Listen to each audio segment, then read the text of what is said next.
So I did a reaction yesterday and there was this amazing comment that I wanted to highlight on the video. And so it goes, gentlemen, 60-year-old white guy here. You are so on point with the situation. Black folks don't really need to be stoked for racism.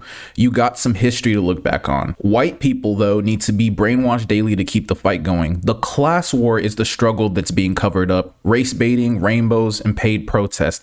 It is up to you and the rest of alternative media to educate the people. Subscribe. Which thank you for the subscription, by the way, if you do see this. But this is in relation to a rant that I had in the video about 15 minutes in, right? And the view duration for this video was only 7 minutes. So not a lot of people got to see that. So I'm going to put the rant right here so you can see the context of what I'm talking about in relationship to the title of this video. It's really important. But I do want to show you one more thing that's really relevant to this conversation before we get to that. So there's this painting, right, that my friend in college made, and I bought it from him. He was an artist in college. The point I want to make here is that if you look at this, you see the two black kids pointing a gun at each other on a TV, and you see what's obviously white people, right? Watching this and being entertained by it. And the whole point that I interpreted from this is that like black people are being pitted against each other for the entertainment of white people. And the entire point of pitting black people against each other is to benefit, you know, quote unquote, white people. Now, what I think that perhaps my friend does not understand or did not understand, and what I did not understand at the time, is that if you take a step further back from this, right, and you really think about it, this entire concept that the painting is based on is really about everyone being pitted against each other, right? Black people see this and they're like, okay, white people are entertained by our strife, and white people see this and they're like, oh, like black people are in so much strife. And that's what these higher up people, the 1%, regardless of their race, right, want to be happening. They want this concern with race. They want this race war to be such a big deal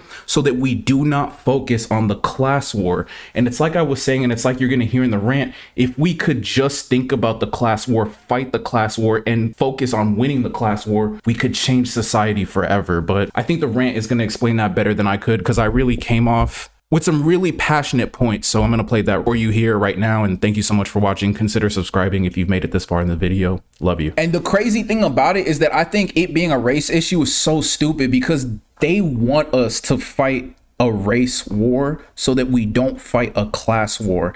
I wish for the love of God that we could transcend this shit, because we could get so much shit popping in the Western world. We could maybe not end war because it's a massive industry, right? But we could truncate it. We could fix the economic disparities. We could fix the economy, period. We could fix trade. We could fix healthcare. If we would stop fighting this goddamn race war. But it's like, it's so appealing. It's got so much draw to it. It's so magnetizing that it's like, it's the perfect distraction. And it is a distraction. It's an effective distraction, and it's a strategic and tactfully deployed distraction so that we don't fight a class war. Because you know what happens when we start fighting a class war? That top 1% becomes immediately outnumbered. But if we fight a race war, it balances out to a never-ending war. We should be done fighting a race war at this point, bro. We should be done with that. But here we are. And they're doing it so we don't fight a class war.